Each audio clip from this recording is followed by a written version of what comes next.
सब केहू से जय अखिलेश, जय माधव, जय कन्हैया, जय समाजवाद कहना है। एक लाइन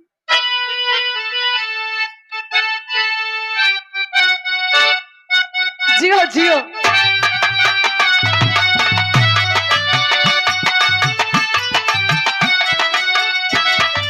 अरे जब आई समैया 24 में अकल लगावे के हा, हल्ला ना मचावे के बा, सिर्फ एके चलावे के बा कि जब आई समैया अरे लगाया अखिलिया चलावा मिटावा धुआं धाड़ सही किलिया।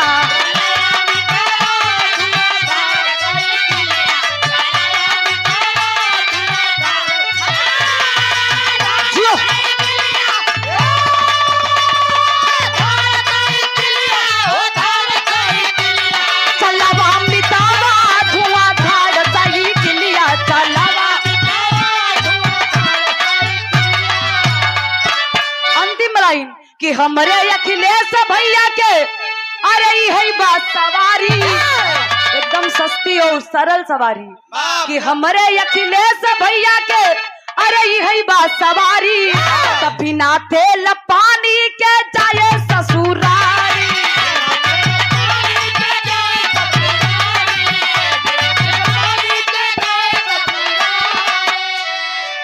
बिना तेल पानी के जाए ससुरारी।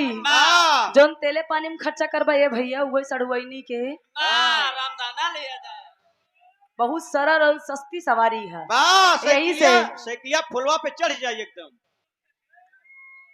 यही से 24 में दिमाग लगाना है और साइकिल पे बटन दबाना है। वाह भैया, मोदी को यहाँ से भगाना है, अखिलेश को जिताना है। कहना है अंतिम लाइन